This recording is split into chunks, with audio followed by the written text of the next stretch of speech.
কত সুন্দর লাগছে না গুড়া মাছের চচ্চড়িটা। গুড়া মাছ বা ছোট মাছ, আমরা গুড়া মাছ ছোট মাছকেই গুড়া মাছ বলি।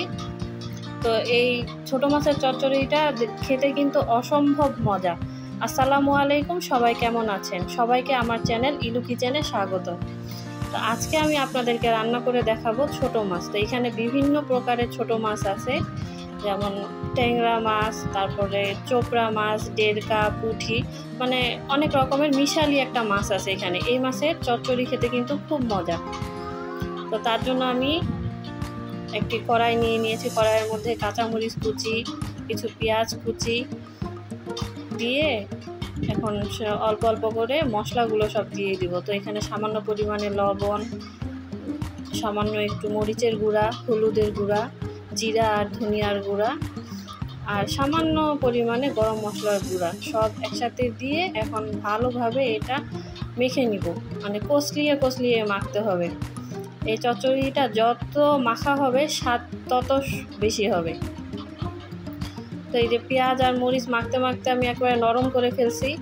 তারপরে এখানে একটু দিয়ে দিলাম রসুন বাটা আর পরিমাণ মতো সয়াবিন তেল। তো এগুলো দিয়ে আমি আবার মাখবো। আর কিছুক্ষণ মাখার পরে এখানে আমি এখন এই ছোট মাছগুলো দিয়ে দিব। ছোট মাছগুলো আমি এখানে এক এক করে দিয়ে দিলাম। তো এই মাছের মধ্যে আমি একটু আলুও দিব। তো এখানে আমি একটা বড় সাইজের আলু চিকন চিকন করে কেটে নিয়েছি। কেটে নিয়ে এটা মাছের মধ্যে দিয়ে আবার ভালোভাবে মাখিয়ে নিব। মানে মাখতে মাখতেই বলতে গেলে প্রায় অর্ধেক রান্নার মতন হয়ে যায়, এত সুন্দর লাগে দেখতে। তো আমার মাখা শেষ। এখন হাত ধুয়ে আমি এখানে সামান্য পরিমাণে পানি দিয়ে দিব, মানে মাছ আর আলু যেন ভালোভাবে সিদ্ধ হয়ে যায়। যে পানি দিয়ে দিলাম, দিয়ে সব সুন্দর করে মেখে নিলাম। নিয়ে এখন চুলার মধ্যে বসিয়ে একটা ঢাকনা দিয়ে দিলাম। তো এই মাছটা কিন্তু আমি কোনো নাড়াচাড়া করব না, এভাবে হবে। তো একবার ঢাকনা উঠিয়ে আমি মানে একটু ঝোল থাকতে একবার চেক করে নিয়েছি যে লবণ ঠিক আছে কিনা। হ্যাঁ, লবণ সব ঠিক আছে। তো এইভাবে করে আমি এখন মাছটা রান্না করব। তো আরেকবার আমি ঢেকে দিয়েছিলাম। এখন এই যে ঢাকনা উঠিয়ে দিলাম, মাছের পানিটা কিন্তু একেবারে কমে গেছে। তো এখন আমি কিন্তু কড়াইটা ঘুরিয়ে ঘুরিয়ে মাছের পানিটা শুকিয়ে নেব আর নিচে একটু পোড়া পোড়া করে নিব।